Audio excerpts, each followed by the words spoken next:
Singapore's future social and economic needs.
Thank you very much for being part of this hybrid event. Different format, but same spirit.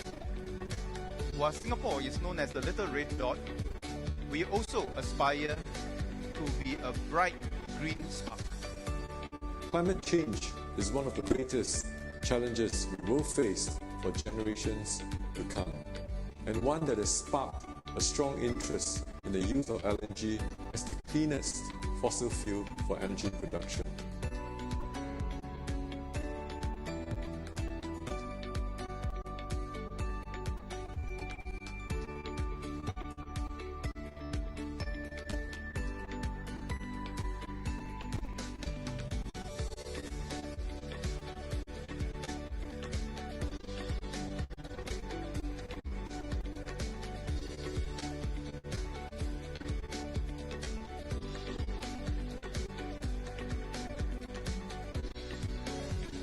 We need to achieve reliability, affordability, and sustainability in our energy story to meet Singapore's future social and economic needs.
Thank you very much for being part of this hybrid event.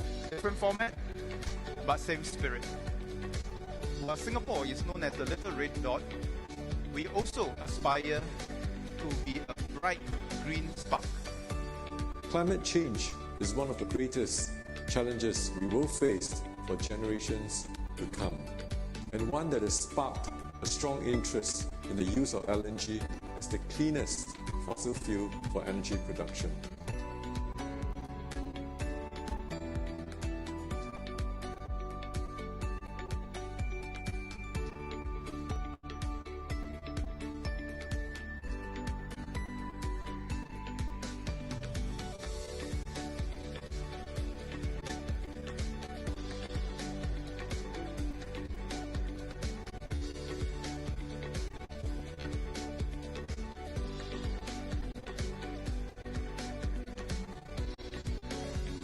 We need to achieve reliability, affordability, and sustainability in our energy story to meet Singapore's future social and economic needs.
very much for being part of this hybrid event. Different format, but same spirit.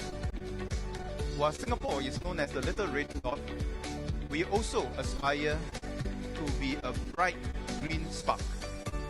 Climate change is one of the greatest challenges we will face for generations to come, and one that has sparked a strong interest in the use of LNG as the cleanest fossil fuel for energy production.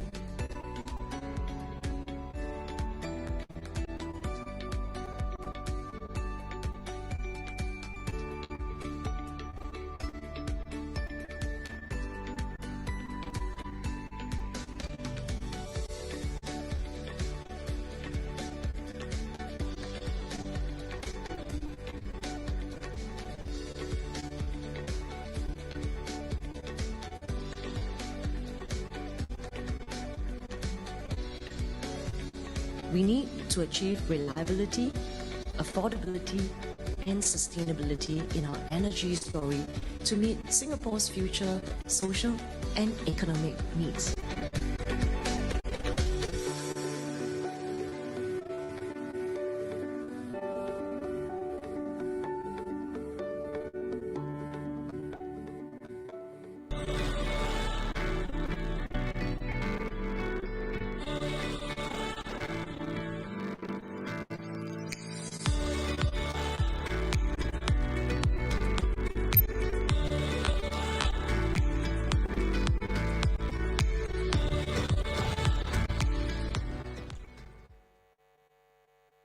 Good afternoon, ladies and gentlemen.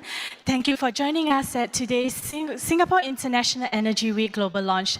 The program will begin shortly. Thank you.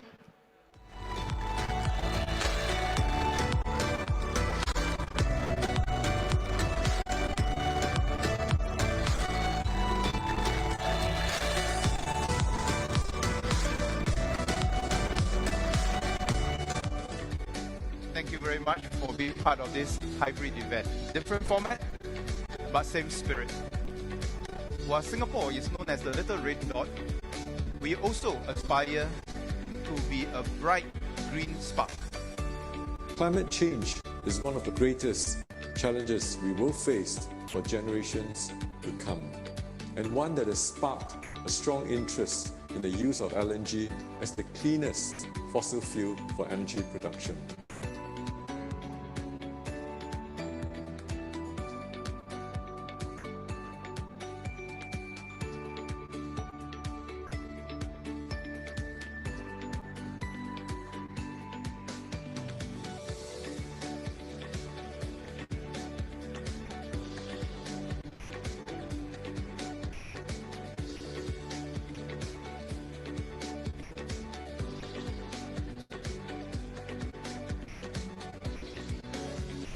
We need to achieve reliability, affordability, and sustainability in our energy story to meet Singapore's future social and economic needs.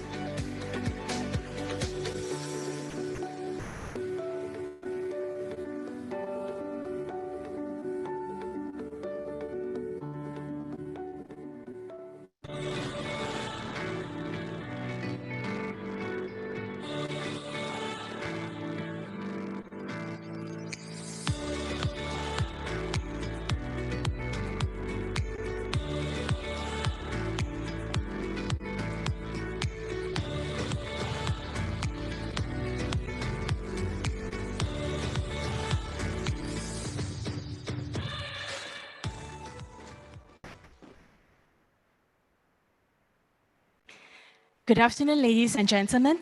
Welcome to the global launch of the 14th Singapore International Energy Week, or SIEW. My name is Serene Chua, your host from the Energy Market Authority. To begin the program, I have the pleasure to invite Mr. Richard Lim, Chairman of the Energy Market Authority, for his opening remarks. Mr. Lim, please.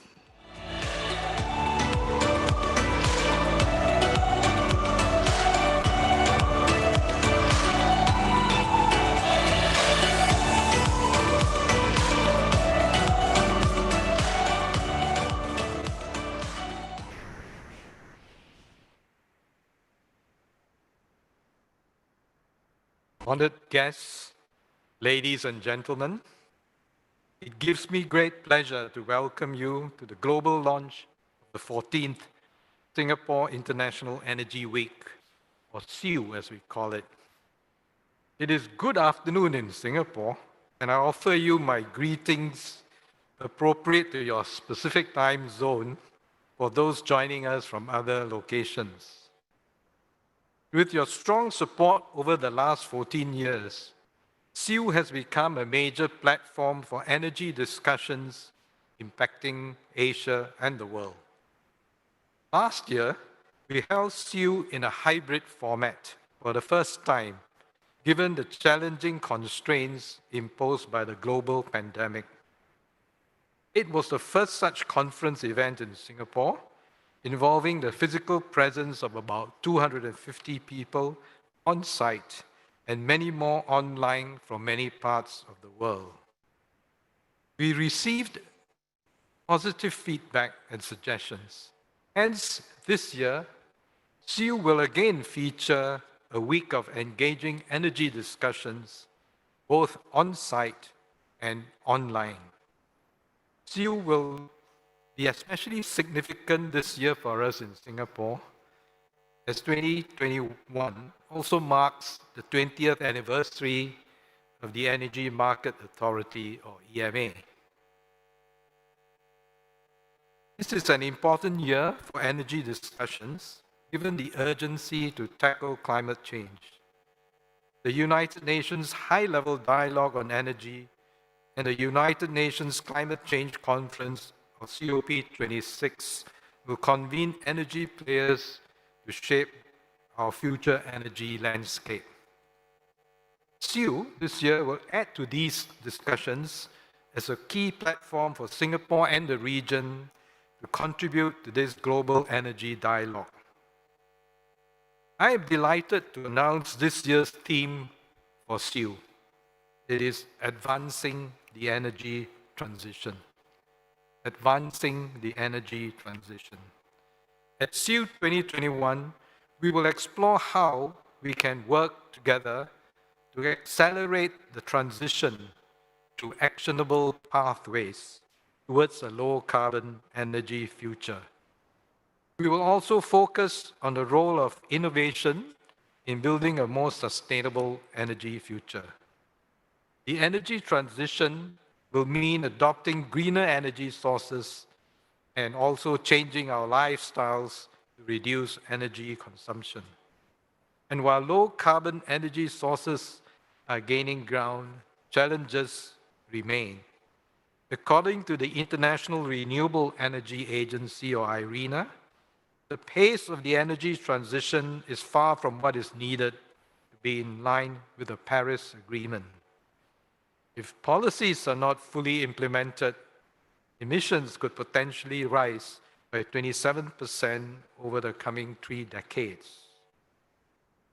As we recover from the pandemic, we will also need to balance economic growth with energy sustainability.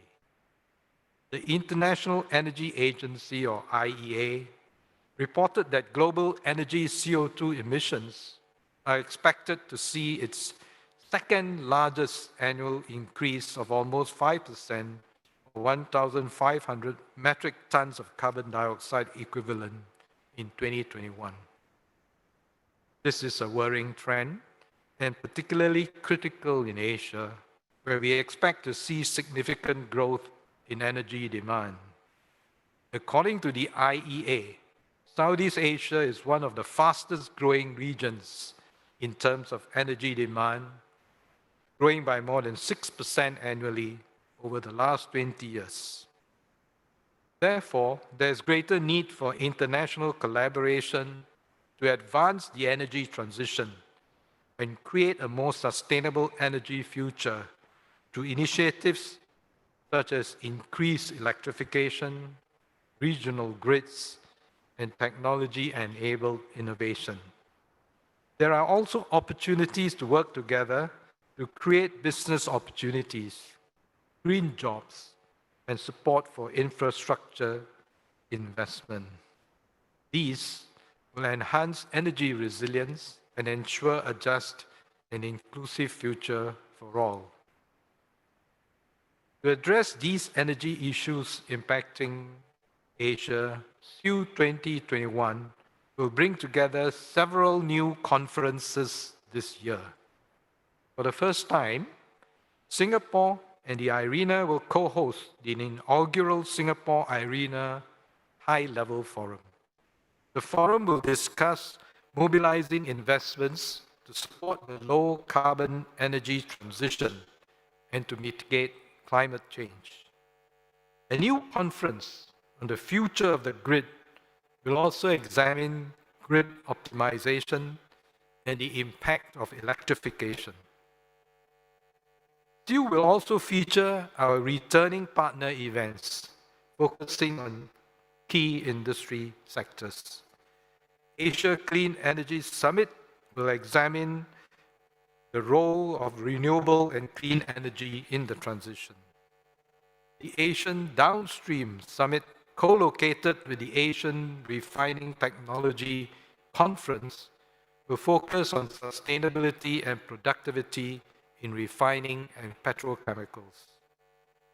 The LNG and Hydrogen Markets Asia Conference will share insights on the growth and development of LNG and hydrogen in the region. Other key events such as Singapore IEA Forum, SIEW Energy Insights, and SIEW Think Tank Roundtables will showcase perspectives from renowned international organizations and industry captains. I would like to thank our speakers for joining us today to kickstart these discussions, and to all present here for your strong support. Finally, I would like to invite all of you to join us either on-site or online at the 14th SIEW, taking place from the 25th to the 29th of October at Marina Bay Sands, Singapore. Thank you very much. I wish you a fruitful discussion.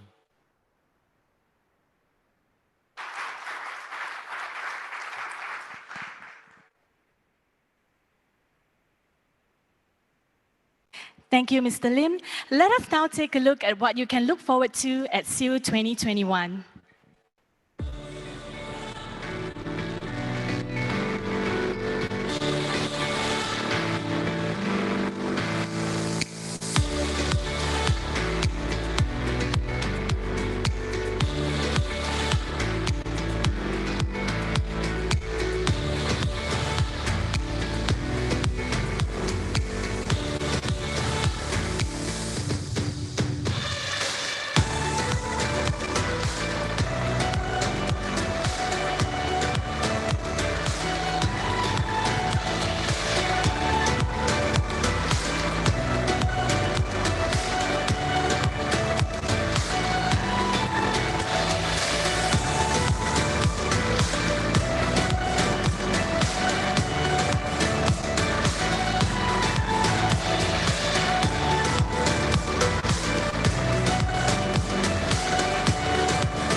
Next, we have a special message from the Deputy Director General of the International Renewable Energy Agency, Gauri Singh. Deputy Director General, please. Ladies and gentlemen, we are living in unprecedented times. The global pandemic has brought stark awareness about the potential fallout of climate change. The window of opportunity to achieve the goals set out by the Paris Agreement is closing fast. The recent trends show that the gap between where we are and where we need to be is widening. IRENA recently released its first World Energy Transitions Outlook. It showcases an ambitious, though technically and economically feasible pathway for deploying low-carbon technologies to limit the global temperature rise to 1.5 degrees centigrade and bringing the carbon emissions to net zero by mid-century. The premise for the 1.5 scenario developed by IRENA is that carbon emissions need to fall 3.5% year on year to reach net zero by 2050. Renewables will play a key role in the decarbonization. Over 90% of the solutions in 2050 involve renewable energy through direct supply, electrification, energy efficiency, green hydrogen, and biomass with CCS. This outlook comes at a time when acting fast and bold on global climate pledges is critical. This being the year of UN high-level dialogue on energy and COP26 at Glasgow. Meeting carbon reduction targets by 2050 will require a combination of technology and innovation, supportive policies to bring benefit from job creation and increase in GDP, and international cooperation to accelerate actions for energy access. IRENA's 1.5 degree centigrade pathway sees electricity becoming the main energy carrier in 2050, with renewable power capacity expanding more than tenfold over the same period. While the scenario is ambitious but achievable, the momentum is growing fast, with major economies accounting for over 70% of global carbon dioxide emissions, having pledged carbon neutrality in the coming decades. Financial markets and investors are also making the shift by moving capital into sustainable energy assets. Every country will have its own unique pathway, but all countries can realize immense socioeconomic benefits by placing energy transition at the heart of the COVID response. Ambition and decisive action on NDCs will help define short-term goals and actions within the larger long-term frame of energy transition. This pandemic has demonstrated our ability to take purposeful and collective action, bringing together partnerships, political commitment, and ambition. It is a pleasure to partner with Singapore International Energy Week, which is an important annual platform, brings together a wide audience of energy policymakers, industry leaders, and thought leaders. The theme this year is also very good because it keeps with the ongoing global efforts, and IRENA is working closely with our friends in Singapore to put energy transition at the heart of the Singapore International Energy Week this year. See you in October. Thank you.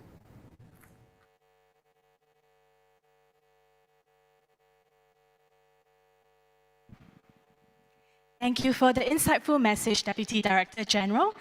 To pose a question, please use the Q&A feature. Let us know your name, organization, and if the question is directed to a particular speaker.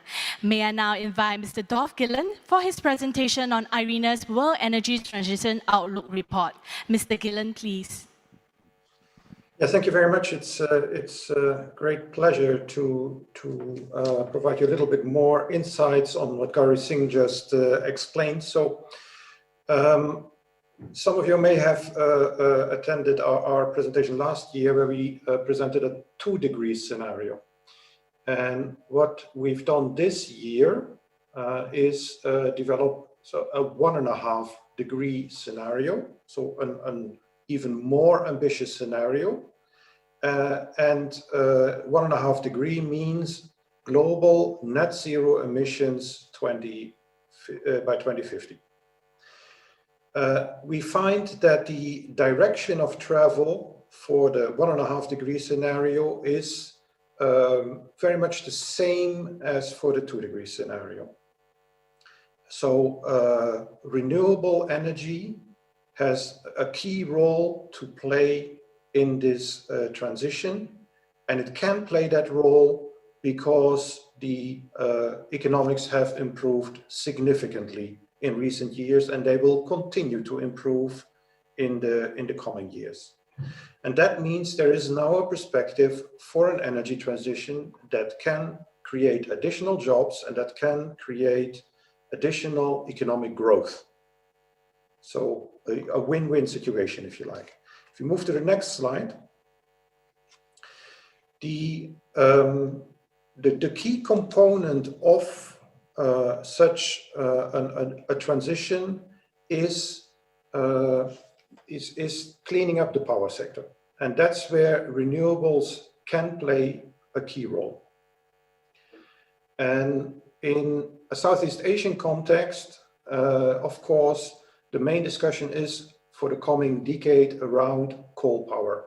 We're talking not only stopping growth, stopping adding coal power, we're talking reducing coal power generation. And then subsequently introducing more and more renewables. That's let's say that's in a Southeast Asian context important, but of course that's all over Asia important. It's the same for China, it's the same for India and other countries. The investment opportunity is significant. We see an investment need between now and 2050 of $131 trillion US. I would say that's an enormous sum, but it's, if you compare it to the reference case, it's an increase about 1/3 in terms of investment needs. If you move to the next slide. So the rapid cost reduction of renewable technologies enables this transition. And I show you here an example for solar PV, which is of course a very prominent example how significantly the costs have come down. And you see that the Asean cost averages in red have come down in line with the global averages. And this results now in significant uptake. And if you take now the example of Vietnam, for example, the PV generation capacity has grown from 1% to 25% of total generation capacity in only 3 years. So massive, very significant change, and that will be repeated elsewhere in the region, simply driven by the economics. Next slide, please. So renewable power is important. We also see interesting opportunities for direct application of renewables, notably bioenergy in the region, and I'll come to that point. But it needs to be combined with higher energy efficiency. It needs to be combined with electrification of end users, notably electromobility. We will need clean hydrogen, and we also need some CCS. A little bit for process emissions in industry, but we also see an important role for biomass combined with CCS in such a transition. So there are 6 components of the energy transition strategy. The relative importance of these 6 components varies a little bit by region and by country, but it's roughly these 3 main components we see everywhere: renewables, energy efficiency, electrification of end use. Next slide, please. And the consequence of that is that the use of fossil fuels will decline. We still see fossil fuel use going forward even to 2050, notably natural gas, but you see that the total use of fossil fuels declines by 3/4, and that especially coal use declines because coal is the most carbon-intensive type of fossil fuel. Next slide, please. So fossil fuel use declines. At the same time, you see a massive ramp up of the yellow area here. So on the line left, you have the 2018 situation right side is the 1.5 degree scenario. You see electricity grows from 21% to 51% of final energy use. And you see also that modern biomass grows significantly to 18%, and hydrogen grows significantly. And hydrogen, about 2/3 of that hydrogen is green hydrogen produced with renewable electricity. So direct electrification, indirect electrification via hydrogen, and modern biomass play a key role in decarbonizing buildings, industry, and transport. Next slide, please. So, and we see roughly the same trends also for ASEAN region. So a significant shift to renewables, which is illustrated here in the dark blue. So 3/4 renewables in primary energy supply by 2050 in Paris compatible scenarios. Next slide, please. And so one specific element I wanted to highlight is that we also see a key role for bioenergy in the ASEAN region. We're just completing another study on that area that reconfirms that again. So there are significant residues available that can be deployed, and they can provide up to 40% of energy by 2050. So bioenergy in an ASEAN context deserves special relevance, apart from, of course, solar PV, wind, geothermal, hydro, and all the other forms of renewable energy. So that was a very brief overview of our findings, and I look forward to the discussion. Thank you.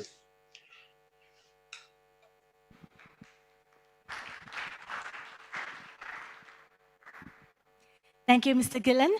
To pose a question, please use the Q&A function. Let us know your name, organization, and if the question is directed to a particular speaker. For our on-site delegates, please email your question to ema_SIEW@ema.gov.sg. Joining the discussions now are Ms. SIEW Uzil from Envision Digital and Mr. Tom Moody from the UK Climate Change and Energy Network in Southeast Asia. Moderating the session for us is Mr. James Chong from Accenture. I'll now hand over to Mr. Chong.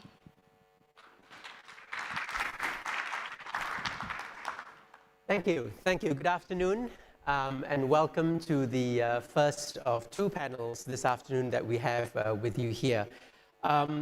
With us here, in addition to Dolph, whom you've just heard from, is Sylvie, as well as Mr. Tom Moody from the UK Climate Change and Energy Network. So let me start off by following up with the point that Dolph had just made, if you don't mind, which is around the broad challenges, Dolph, that you see in the region adopting some of these policies and the transition. What's your view on that? Well, let's say for some years that there was a notion that coal is the cheapest form of power, and therefore we need to expand coal. You see that is gradually changing. So the global improvements in the economics of renewables are catching up in the region, and you see now some very fast change happening. I mean, I gave the example of Vietnam. We expect that will be repeated elsewhere. So that innovation, technology innovation, and is driving this transition, and that is a global trend. Right. Thanks, Dolph. Tom, if I may switch to you as president of COP26, how you see the WETO report that was just published and its alignment to the COP26 aims. Similarly, what are the kind of challenges that you would see for the region in attaining that? Yeah, thank you for having me. I mean, I think the first thing to say is we really welcome the report, particularly the emphasis on keeping 1.5 degrees within reach, which is a clear goal of the UK as holders of the COP presidency. And I think also just to bring out the fact that in the report we talk about the role of the private sector and how that is often ahead of the public sector in recognising the risks and the opportunities of the transition. I really welcome the emphasis too on the green recovery and the opportunity that gives us. In the UK, our green recovery plan, the Prime Minister's 10-point plan, aims to grow 250,000 new jobs there. So, you know, it's being seen by us and other major economies as industrial renewal. In terms of the challenges, you know, we really recognise that COVID-19 has reduced the fiscal space for governments to drive forward on this agenda. But as Dolph had said, you know, as various other IRENA reports have said in the past, the economic case for transition is completely clear. You know, the IRENA's outlook for Southeast Asia points to 6.5 million new jobs being created by a clean transition and a further 3% economic growth on top of the sort of baseline. And that's really important to recognise when we look at the World Bank's projections, which predict that this region will rebound very quickly and get back to that sort of 6% annual growth.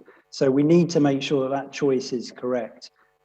We also, I think, need to recognise the challenges around just transition. So we need to ensure that the employment that is around the sort of coal sector particularly is transferred across and we grow the skills in green jobs in a just way. And the UK has a lot of experience of that. Some learn the hard way, to be honest. And around the access to finance point. So a real priority of the COP presidency is to ensure that the developed world lives up to its responsibility to provide $100 billion a year towards developing countries to support that transition. We're leading from the front in that. We've doubled our international climate contribution to 11.6 billion UK pounds over the next 5 years. We welcome the US commitment last week to do the same. So that's really fantastic. The other ways that I just want to point to in terms of how we're addressing and we're supporting that work is particularly through the COP26 work is something called Energy Transition Councils.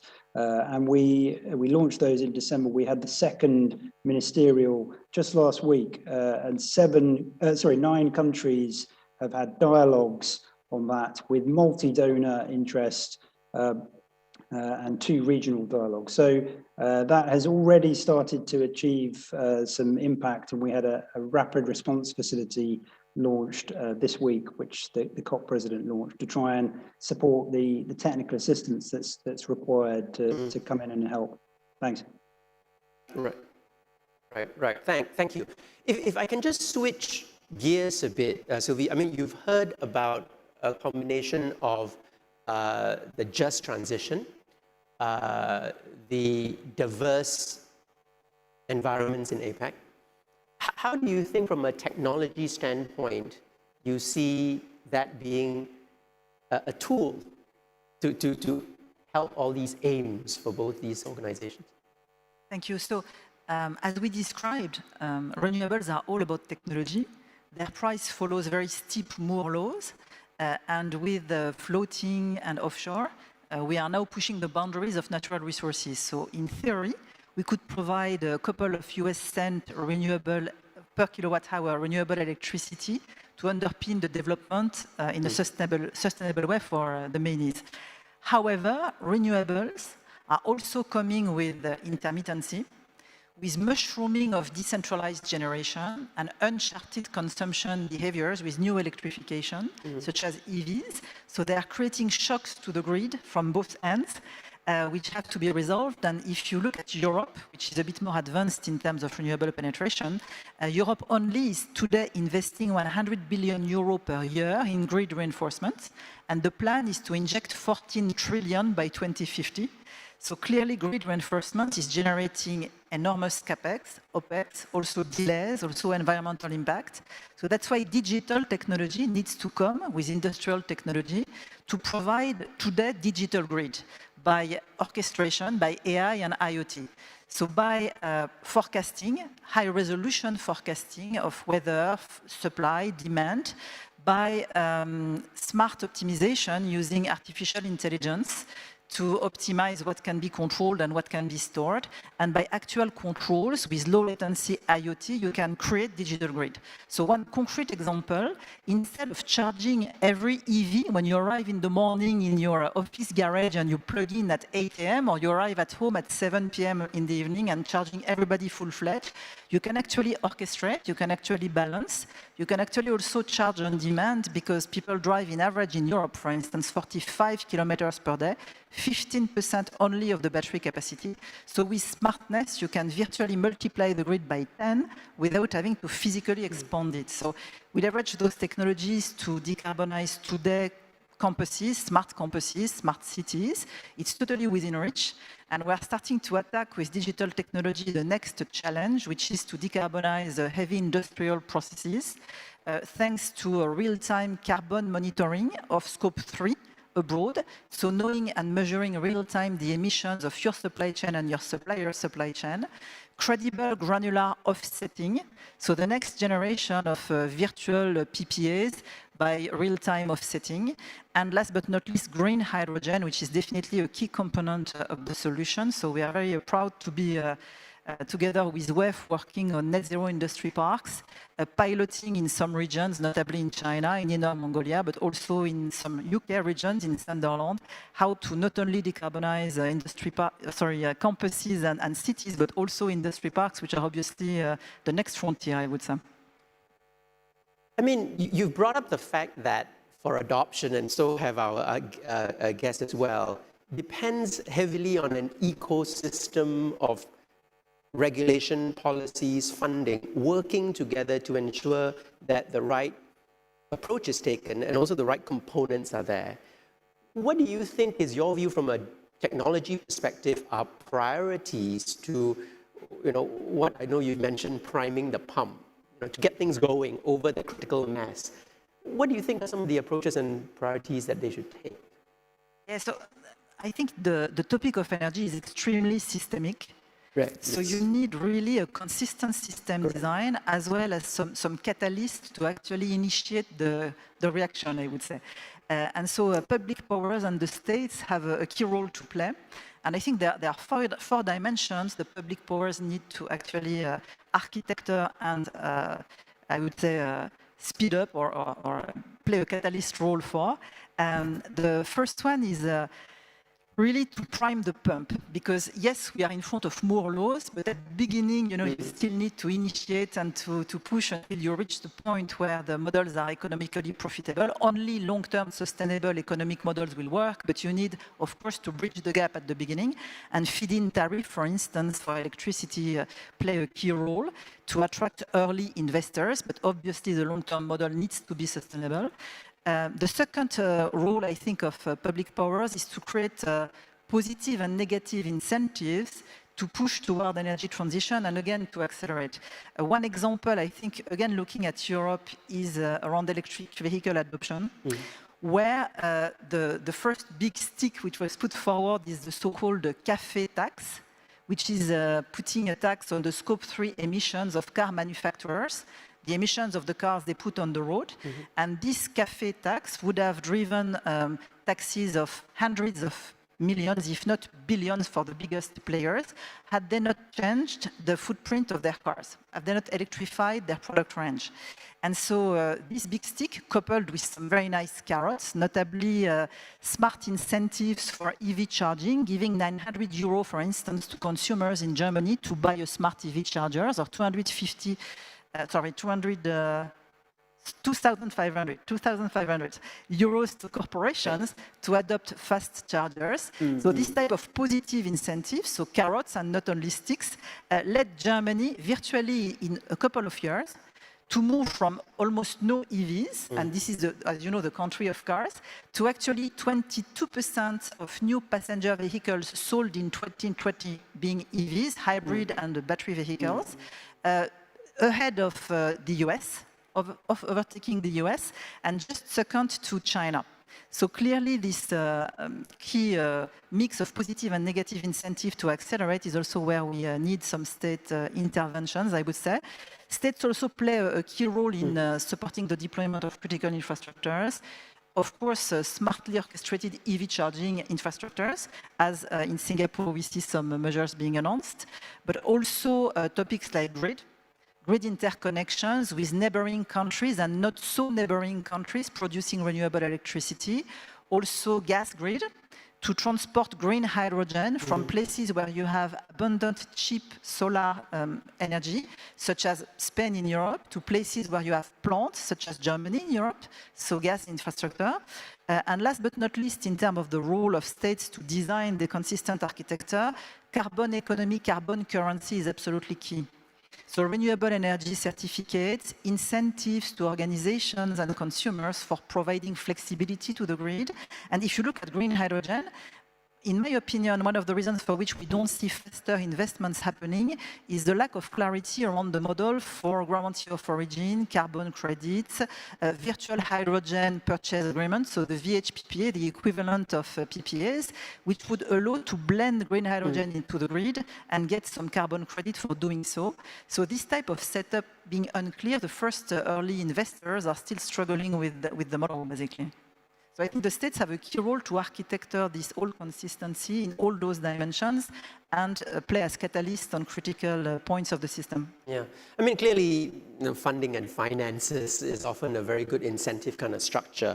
And Tom, I want to move to you. I know you've got views around how private-public partnerships can play a significant role in that, and you spoke about grid electrification, a lot of responsibilities that are part of governments, right? So Tom, how do you see the PPP kind of arrangements helping in this? Yeah, I mean, it very much is a partnership. I mean, I talked earlier about at a sort of political level, the public sector, the donors, but private sector, I think I would describe private sector as increasingly seeing the transition towards Paris compliance, 1.5 degrees, as inevitable.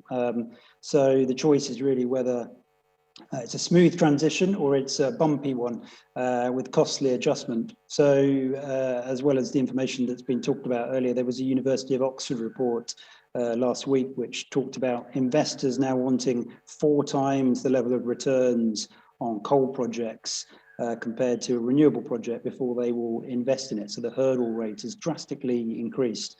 I think that's the risk side, but the opportunity side is enormous too. We look at the level of stock growth from companies like Tesla, NextEra, and Sembcorp, in Singapore recently. That all points to the fact that it is a huge opportunity for the private sector. Where the public sector, I think, needs to partner more closely, and what we're really pushing for in the COP presidency is around a clear strategy. So the COP26 presidency has a private finance strategy about this. So we have several strands. I'll run through them very briefly, but reporting, which is about things like TCFD to ensure that responds to the demand from investors to show where their money is going. Risk management, and that's very much the role of central monetary authorities to stress test, ensure that the wider system stands up to that risk. Returns, so going back to the point Dolph made about the $131 trillion investment need, we need to make sure that the returns around that are incentivizing that investment and disincentivizing investment into areas like coal. And then, of course, mobilization. So we have work going on led by our COP26 finance envoy to scale voluntary carbon markets, for example, by 15 times by 2030, which we think is necessary to respond to the need for transition. The final point I'll just make is about our COP26 president talks about this being a whole of economy effort. In January, he launched something called Race to Zero Breakthroughs, And we see Race to Zero is a UNFCCC concept and campaign around non-state actors getting behind the transition. And the COP president sees that we need to get to a tipping point by the time of the COP conference in November of about 20% of around 10 key sectors, which will create that virtuous circle with public sector to allow us to really tip over the edge into transition. And we're holding an event in May for ASEAN around that. Thank you. Right, right. Now, you talked about tipping the tipping point and probably acceleration of the transition. Dolph, if I may go back to you on recent events like the Biden summit that seems to have accelerated and with new pledges, etc., that were quite surprising to the market. How do you see that accelerating things in the region here in Asia? Well, I think it sent a very important signal. So the major economies have jointly agreed that this is the direction of travel. So, and of course, that will put political pressure also on the region to move in the same direction.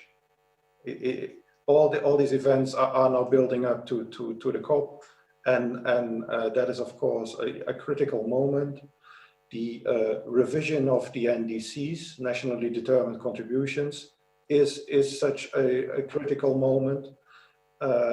We need also for the financing, what Tom mentioned, the right signals. So the 100 billion is symbolically very important. I mean, compared to the trillions that are needed, of course, it's not, but politically, it's really important that such commitments are indeed met. And what we need, what Sylvia also said, I mean, we need to get the flexibility, we need to have the enabling frameworks in place now, we need to have the market signals in place, the right pricing of electricity to reflect scarcity. But on the technology side, I would say we're close to what we need. Okay. Let me touch on one topic which both Tom and Sylvie, you mentioned, right? Which is around the transitions necessary for the ecosystem and the infrastructure. Maybe, Tom, I'll start with you first, which is, what would be your view on the regionalization, which we talked about last year in SIEW 2020 as well, around the LTMS network, which then touches your point, Sylvia, on hydrogen, where they are green and in abundance in terms of say, hydroelectricity, but brought to where it's required. Maybe, Tom, I'll start with you on how do you think the region, right, can act cohesively to ensure that such imbalances are brought to bear in the energy transition topic? Yeah, I mean, I really enjoyed the points that Sylvie made about the technology helping here and, you know, sort of virtual grids supporting it. But in the sort of shorter term, I think we need to follow up on the momentum of last year's SIEW, where we saw those fantastic announcements about cross-border trading between Singapore and Malaysia and the signals of further progress to come later this year. So inevitably there's some politics connected to that, but it's important, I think, to allow different parts of the region to play their part in the transition. And if you look up to, to Laos, who could become the battery of Southeast Asia, as we would very much support the work that would enable that, both in terms of grid, but also in terms of the political agreements that need to come into place, working through the ASEAN grouping to allow that to really play the effect that it could in accelerating the transition. Yeah, so I think one of the dimensions in this systemic dimension I was mentioning is really that energy is also a matter of sovereignty. national strategy, so competitive advantage of the nations, and overall development and labor development notably. And so when it comes to that, G2G cooperation is needed. And of course, we talked about interconnections between places where you have abundant solar and places where you have consumption. The virtual version of that is actually carbon finance, which needs to be developed to be able to credibly, with the right real-time measurement and real-time offsetting and granular automation to allow to actually virtually transport from one place to the other, because we will not be able to solve everything physically. But in that cooperation scheme, the concept of developing specific sustainable competitive advantage as well as autonomy and resilience for every nation is important. So taking care of not creating too much interdependency and too much dependency is definitely something that is at the heart, I would think, of any state's strategy. Okay. I want to take some questions from the audience that's sent in. The first one seems to be back to you again. The question is just, do you believe we have the ability to create one global mechanism to record the generation and registration of carbon credits or renewable energy certificates globally?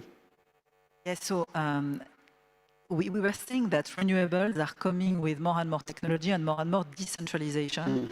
So they need also, I think, to have the system of record which goes with that, which is more blockchain type of system of record, meaning more decentralized, more relying on multiple notaries and not one. We all know blockchain is also coming with some challenges in terms of energy consumption and redundancy.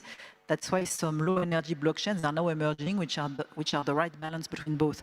But long story short, we don't necessarily believe in one central focus point, but we definitely believe on automation, technology to actually measure and register in real time, and to bring credibility to the overall REC and more generally carbon credit market, because it's automated, because it's underpinned by IoT, and because it's fully blockchainized and transparent. And I totally believe that there are really three layers: the physical layer, the industrial layer, I would say, the digital one, which we commented, and this financial overlay of carbon economy, which is helping to virtualize this decarbonization and create the right incentives. Okay, thank you. The last question I have is for you, Dolph.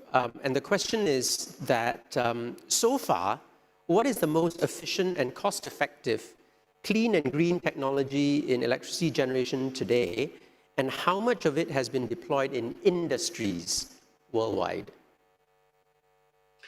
Well, in terms of electricity generation, renewable electricity generation, it depends a little bit on the resource quality.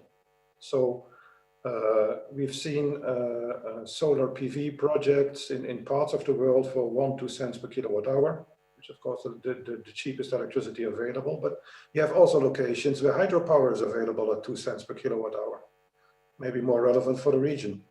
And of course, what is emerging now is very low-cost offshore wind, both bottom fixed and even floating. So it continues to change as technology evolves, but across the board, very low-cost renewable power. If the question was more directed towards industry, where maybe also cogeneration and heat plays a role, I mentioned bioenergy, and in a Southeast Asia context, there are also interesting opportunities. Good. Thank you. Thank you very much for the answers. And all it leaves me is to thank Dolph, Tom, as well as Sylvie for participating in this panel. Round of applause for them, please. Thank you. Thank you.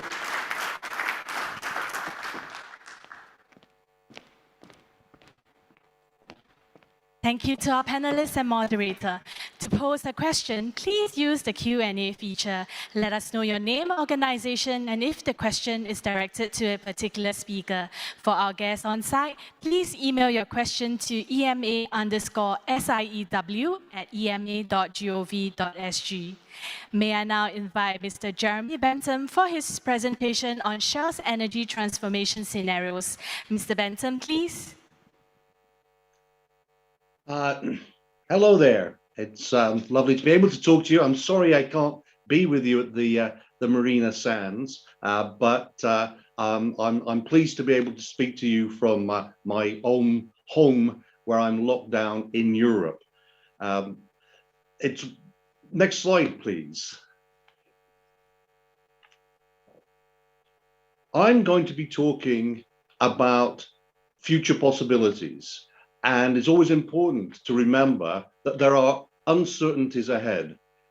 And these aren't minor uncertainties, these are major uncertainties, and we have to deal with those. We have to make choices in that context. And in fact, our choices are aspects of shaping that future, and they are part of the uncertainty. So it's inevitable that we're going to have to deal with this, but we can think about this in a very responsible and systematic way. And if we can move to the next slide, I'm going to say something about scenarios for the future and what we can learn from them. So why scenarios? Well, because of that inevitable unpredictability, but also because our human nature is to be rooted in our current experience, in the status quo. And we have to stretch our thinking if we're going to make better informed decisions. We have to recognize that forecasts and sensitivities may be valuable in a very short term, but as we think over decades, the choices we are making can shape very, very different worlds. But as you will see from the bottom of this slide, we can learn from that. So our choices today affect the future, but thinking systematically about the future can affect our choices today. And Shell has been applying this approach now for over 50 years. And more recently, we have published earlier this year energy transformation scenarios that build on our work over decades of looking at energy system possibilities, in seeing many of the developments that have already been highlighted in that first session. I myself was the chief executive of Shell Hydrogen 20 years ago, and we were seeing the potential for solar power and wind power to become as large as they are today and as affordable also 25 years ago as well. So scenarios can help us all think and hopefully make better choices. So I can move to the next slide, please. In thinking responsibly about the future, we have to begin with what is the reality today, and then what can different choices mean in that context. And the reality today is a global pandemic with great insecurity and great turbulence in the world. And as we have looked around the world, as we have spoken to people in different parts of the world, we've recognized that there are three common priorities that are coming to the top of people's minds. The first is economic recovery, jobs, this focus on wealth as the first priority. But also, we have noticed the importance of the sense of security and recovering that. So security as a first priority. And naturally, in the wake of the pandemic, we see that health and public well-being are important priorities at the top of mind. And all societies, all governments are seeking all these objectives. But their particular circumstances, their particular nature may mean that one of the priorities becomes more prominent than the others. And our scenarios are exploring what happens if globally one of these priorities becomes more prominent than the others, even though all three are being focused on. So what I'm going to do is take you very briefly through each scenario and then try and draw the lessons from looking at them all together, because we don't know what the future will bring. So if I can move to the next slide, please. Let me start with the waves outlook. I want to put you in a world where the sense of rebuilding resilience in the world is perceived as repairing the economy, economic resilience, jobs. And of course, you see all around the world this focus. And what you see is also economies being reopened quickly despite the pandemic. And so in many places, you're seeing waves of infection, opening up, infections coming and then locking down again. That sense of waves. But looking beyond just the next few years, that sense of investing in economic resilience will, in this outlook, begin to continue to uplift that surge in economic development, that strong bounce back in the economy in the Asian region. And so naturally, with a surge in the economic activity, because you can't move or build or operate anything without energy, you get a surge in energy use, and hence this resurgence in energy-related emissions. But as well as this upsurge, there are undercurrents. We know that many people in many professions have been hailed as key workers and heroes in the current pandemic, and yet these people remain in relatively low-paid, unprivileged jobs. So you begin to see growing labor unrest over time as inequalities continue to grow. You see also that as climate events are continuing to happen, the fact there has been relatively modest attention to these over time, you get political blame for these events. And so you begin to get a backlash, an economic and labor market backlash, and a backlash against policies on fossil fuels. So you get rapidly policy-driven reductions in the use of coal and oil and natural gas. But these are coming late. These are coming after that first wave. So in the 2030s, you see peak coal, peak oil demand. And so we're getting, in this outlook, fast decarbonization, but late, really beginning in the 2030s. And so if you follow that through, you find that by the end of this century, you haven't achieved 1.5 degrees ambition, but are about 2.3 degrees above pre-industrial levels of temperature rise. That's the outcome of this form of choice. Let's move to the next slide, please.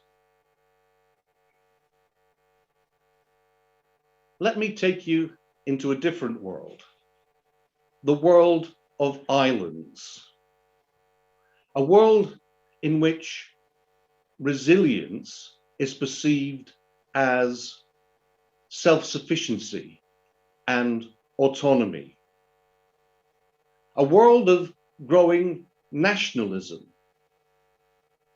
a world, therefore, without that international collaboration, that you're seeing frictions in collaboration and trade. The types of tensions you have seen, for example, between China and the United States on trade remain in the world. And so there is stagnation in that area, and hence stagnation in global economic growth. Some islands do well, but some don't. And so, from an energy point of view, you're getting growth in energy service needs still. It's not that the economies go backwards, but the growth rate stalls. But also, with this lack of an international collaboration culture, you see global action on climate also stalls. Even in places like Europe, where you have the emissions trading scheme as a legal construct, even that begins to unravel. So the deployment of cleaner technology happens because much of it is already affordable, but it makes slow progress in its deployment, and the coming through of new technologies like hydrogen deployment are slow. So in this outlook, you continue to have emissions, and they're still rising by the end of the century and probably continuing until the 2130s. And you're 2.5 degrees temperature rise above pre-industrial levels. That's the outcome of this pattern of choice. Let me take you now to a third world. Next slide, please.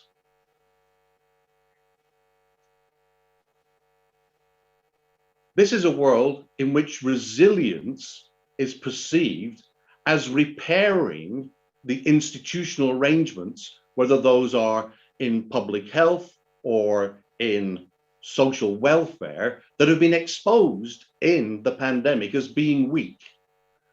So well-being is the first priority.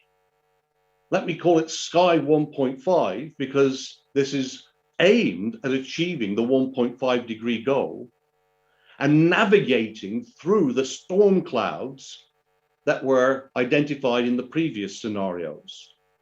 This is a scenario of learning from each other, but also learning from past experiences.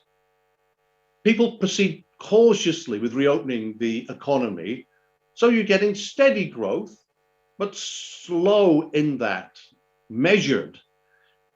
There's recognition of the value in alignments, the alignments that have occurred amongst scientists in developing vaccines, the alignments that have occurred because people have been able to learn from good medical practices in other places, good lockdown practices in other places.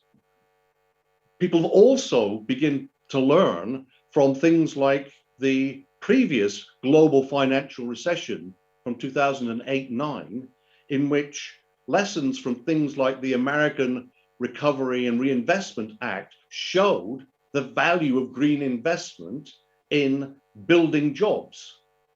Those connections there. This is a world in which you get competition emerging amongst China and Europe and the US around green technologies and green investment for domestic industrial purposes. So you get reshaping of the energy system, you get the deep structural changes that are lowering emissions, and indeed, you're able to achieve the ambitious Paris Agreement goal. So we can move to the next slide, please. Let's look at how these outlooks differ from an energy and emissions standpoint. You can see the impact on the left chart of quite broad differences in the energy demand, the primary energy demand. You see in the right-hand chart, very broad differences in the pathways towards decarbonization. But what can we learn from looking together at these? And if we can move to the next slide, please. We find that across all those different outlooks, the structure of change in the energy system is the same, but the issue is speed. Things move, for example, much faster in the Sky 1.5 scenario than in the island scenario. And there are these 5 factors, and many of these have already been highlighted in the earlier presentation from Irena. So there's a growing need for energy because we have more people on the planet, we have more economic activity. As that dotted line shows, that's the outlook for the need for primary energy if there wasn't efficiency improvement. But you get very important efficiency improvements as well, not only in end-use technologies, but in infrastructures like combined heat and power and waste and water systems. We have deep electrification, up from 20% of the global economy today to almost 60% by the later part of the century, and largely from renewable sources. There is still a need for molecular fuels in those hard to electrify sectors. In sectors like aviation, marine, heavy industry, where you need thermal fuels or energy dense portable fuels as well. But they're increasingly decarbonized. Biofuels, hydrogen play an increasing role. Oil and gas remain important in key services, but are increasingly concentrated into premium services that are either hard to electrify or where carbon is captured in materials. Emissions removal has to make a contribution, whether that's through natural solutions such as reforestation or through restoring soil quality, or technologically through carbon capture and underground storage. Those are common trends across all outlooks. And if we look to the next slide, you see even in Asia, the same picture, the important growth, this change in the structure of the energy system. And also you see there solid fuels, largely coal and traditional biomass, still playing a role, but that also transforming into coal being focused into any primary sectors and traditional biomass being replaced by commercial fuels. If we can move to the next slide,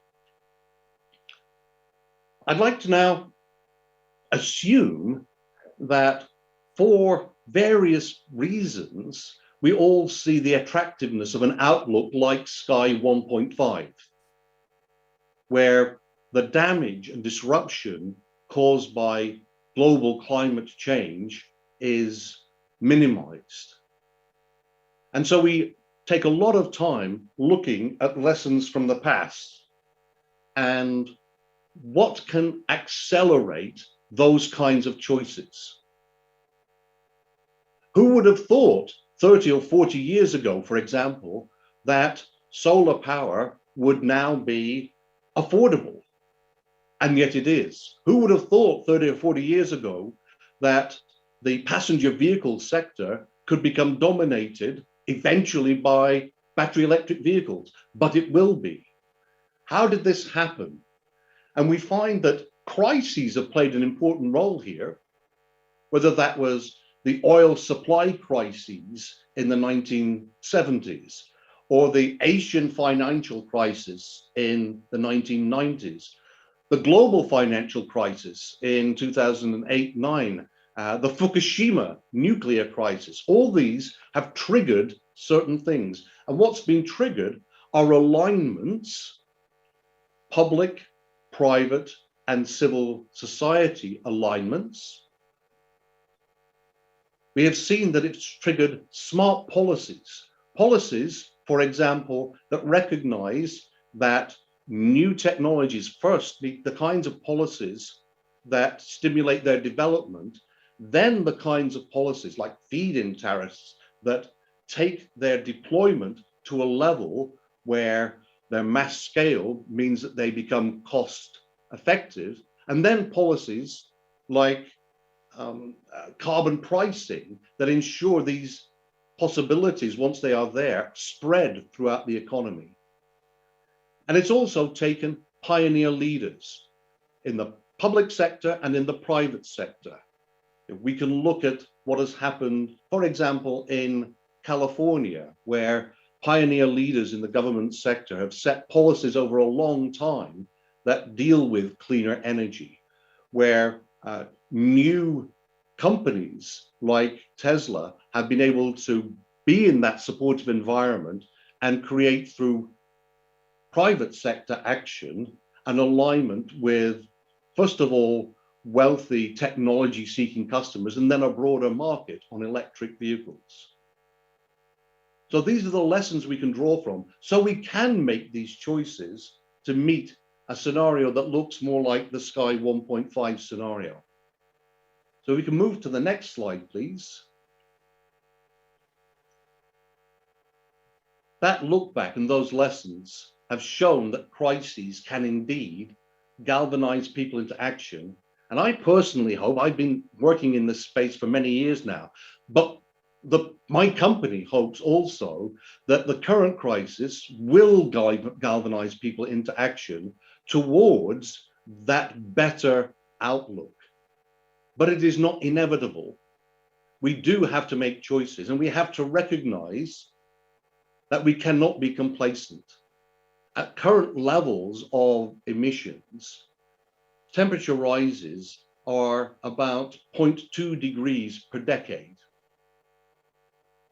We're already at 1.2 degrees above pre-industrial levels. So we will pass 1.5 degrees by the middle of the next decade, unless we are taking these actions that bring about the energy transformation. I hope you're with me on that. Thank you very much.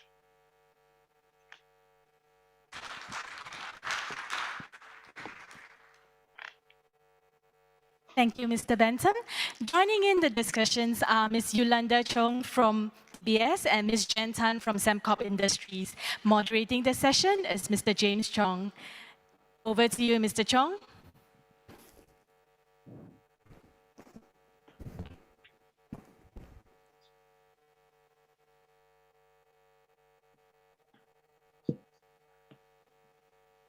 Yolanda, Jen, thank you for joining us real time on stage here. And Jeremy, thank you too for that presentation. If I can just start with you on a continuation of the theme that you had brought up around Sky 1.5, and how do you see that being applied to a diverse geography like Asia, where you've got such a broad range of developed nations, etc., in a cohesive and, as you said in your last slide, being galvanized, right, to achieve this Sky 1.5. Wouldn't that come at a very high cost, Jeremy? Well, let me first of all agree with you that when there is diversity in countries, in regions, in societies, there is going to be a diversity in approach. Because different societies are industrially and economically in different phases of their development. So it will be different, but it can also be aligned. And in fact, domestic considerations of industrial competitiveness is going to be one of those forces of alignment. You talk about costs, but of course, costs can be phrased as a word in another way. These are investments. And you know then that what you're actually talking about is shifting where investments are taking place. And when we stand back and when other independent economists stand back, you see that the macroeconomic drag on development is very, very moderate. We're talking about the difference between a cleaner approach and a business as usual approach, amounting to perhaps over the next 30 years, 1 year of economic development. It's in the margins of uncertainty around many, many other things as well. But it does mean that you're investing in one area rather than another area. So in the short term, if you're not careful, some sectors of society will feel disadvantaged compared to others. And that can create resistance. And somebody used the phrase earlier about just transition. And part of that smart policy lesson that I highlighted earlier are policies that enable all parts of society to feel that they are benefiting from the transition and hence support those changes. If I were to ask you, Yolanda, on that point that Jeremy had brought up, how do you see, whether here in Asia we've reached that inflection point where traditional fossil energy is expensive from the broader sense of the word compared to renewables? And what are your thoughts on that, both from a private sector as well as maybe from a governmental kind of a sector? Yes, the inflection point that you're referring to is about this grid parity that power generators talk about. Would the cost of generating 1 kilowatt hour of renewable energy be the same cost as using gas-fired or coal-fired power plants? But I think the inflection point is actually going to come earlier. The inflection point is about what makes a project, a power project, bankable. And I think the point has reached, even in Asia, that even though in certain geographies, you may still find coal-fired power plant being slightly cheaper than a solar PV farm, and you still find the project unbankable. And that is because this notion of stranded asset. But to emphasize, when a lot of the investors question banks or sponsors, project sponsors about stranded assets, we are not the ones who are going to bear the stranded asset in a lot of the bankable deals that we did in the past. It's actually the export credit agencies, whether it is the guarantors from China, from Japan, from Korea. Many of these export credit agencies now have said, no, we are retreating from that market.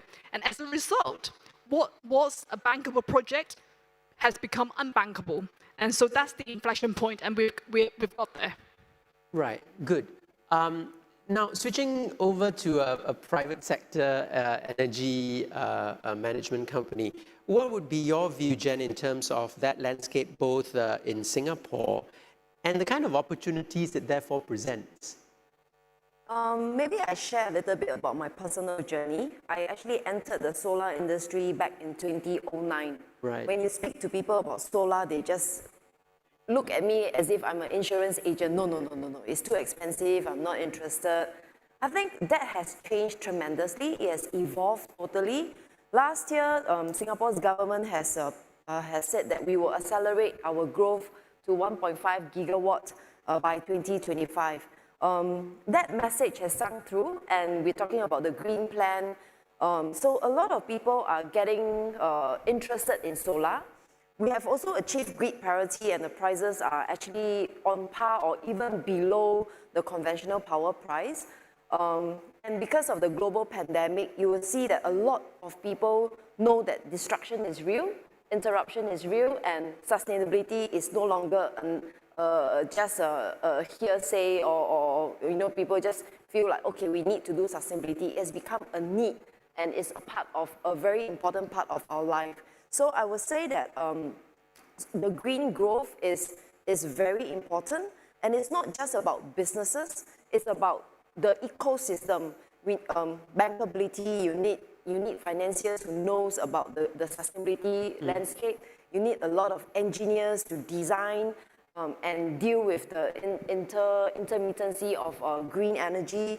You need digitalization to deal with the data, the big data that we actually gather from this. So it's an entire ecosystem and a lot of sustainability within sustainability to be built. So I feel that the industry is growing, like what Irina says. Renewable energy is the way to go, and we are targeting more than half of the energy to be renewable. But as we grow, and with rapid growths, there will be a lot of risk that's involved. So I think it's important for all the businesses here who are going into renewable to focus on the ecosystem, people that is required to build this.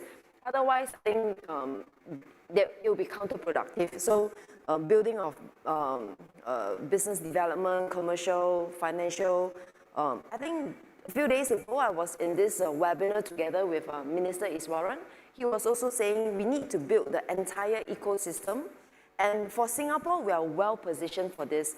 I mean, as we speak, Sembcorp, we have about 25% of Singapore's target, which is 370 megawatt today, out of the 1,005, and 10% of our total renewable energy portfolio. But I think what's important is we build the competency and the capabilities here, so that when we want to grow to the region, it's a cookie cutter, and you know, we focus on the sustainability of the growth.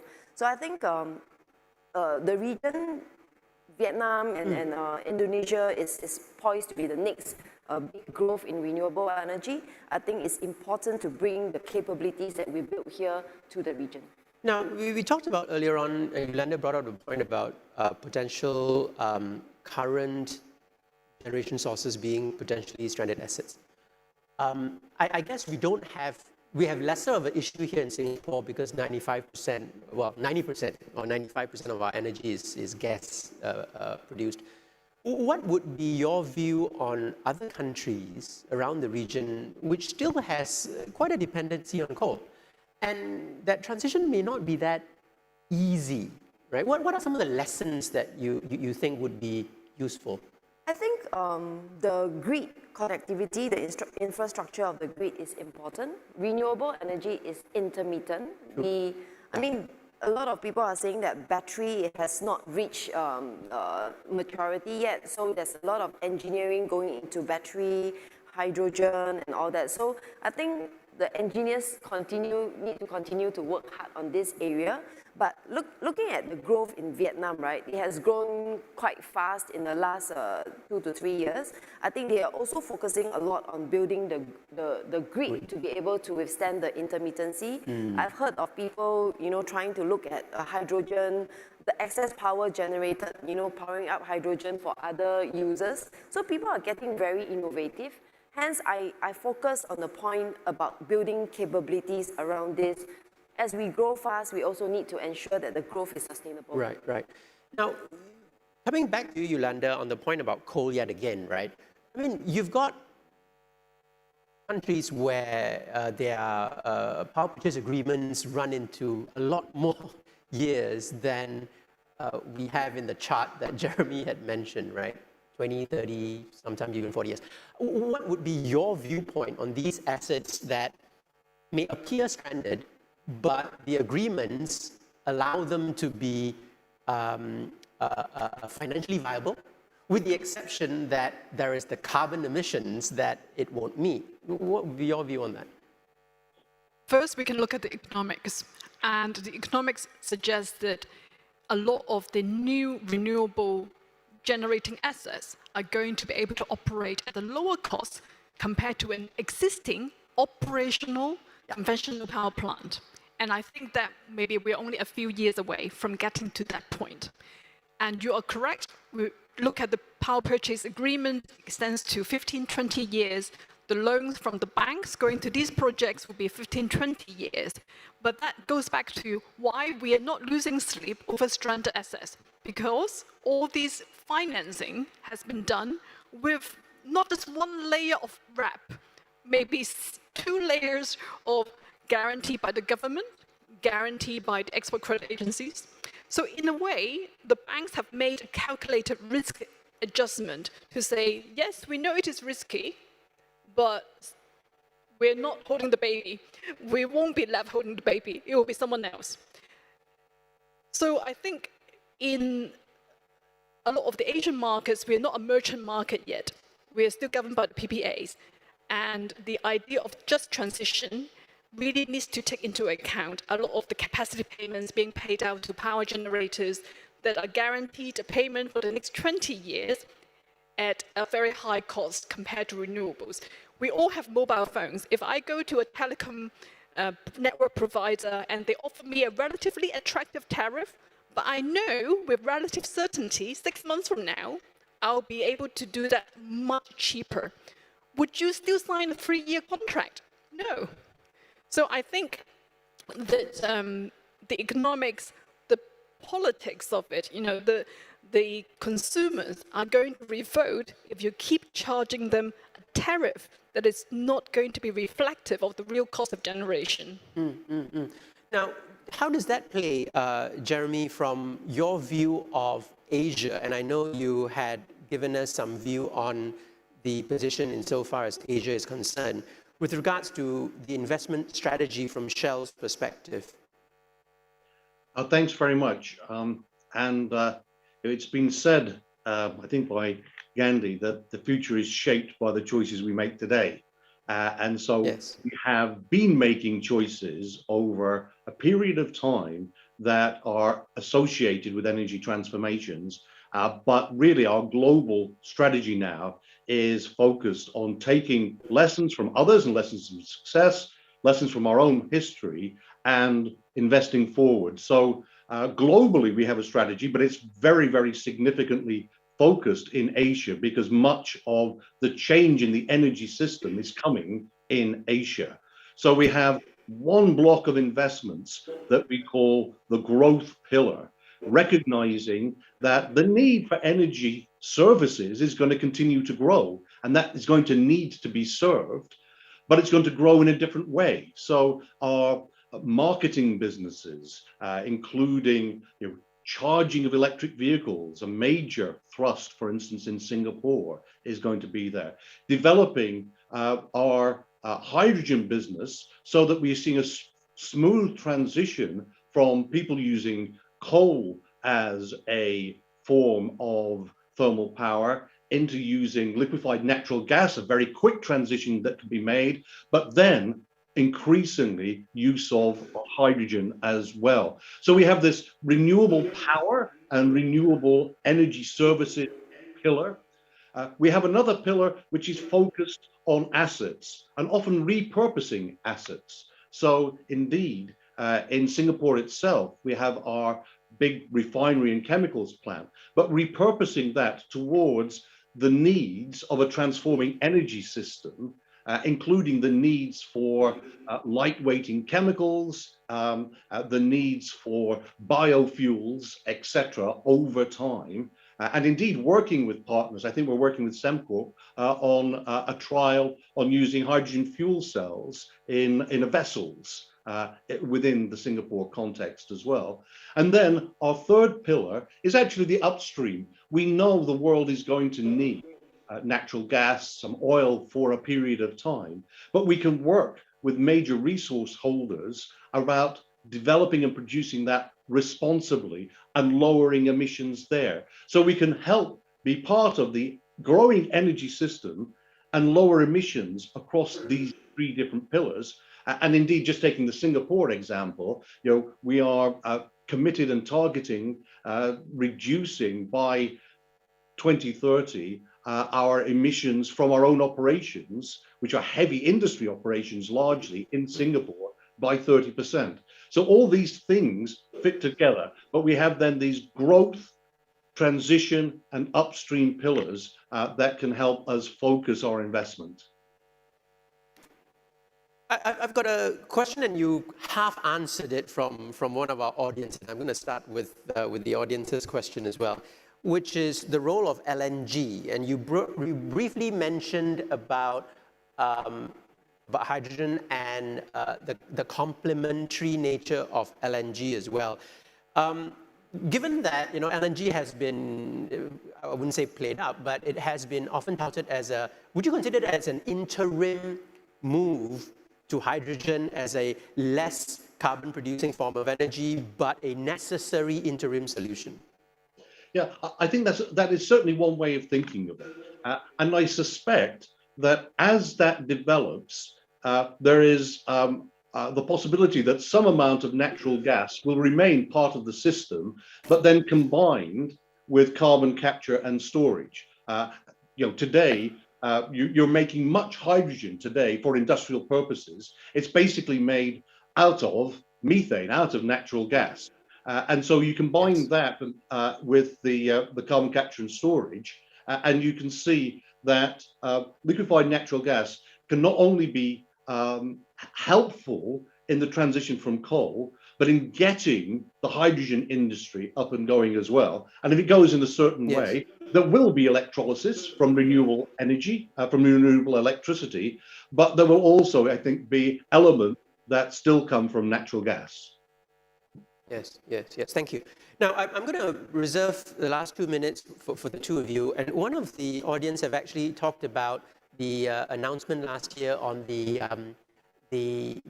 solar power generation in Australia and having an MOU with Singapore. So I'll ask the two of you, maybe start with you, Jen, with regards to the viability of such a solution, and then the enormous cost that it must come with.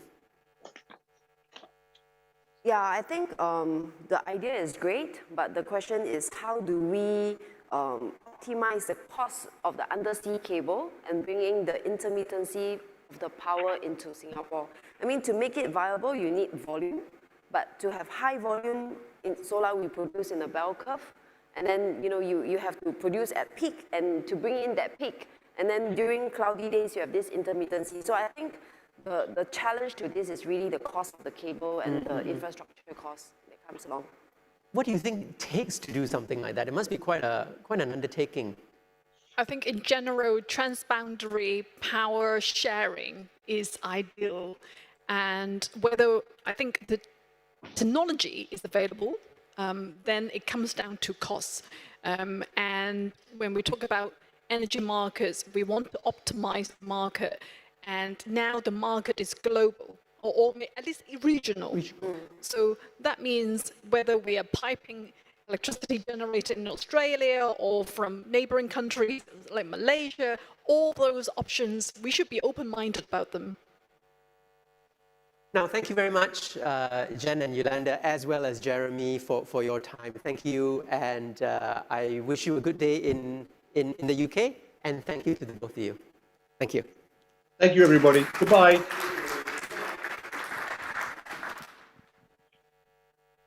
Thank you once again to our panelists and moderator. Ladies and gentlemen, thank you for joining us today, and we look forward to meeting you at SIEW this October. Thank you once again, and have a great day ahead.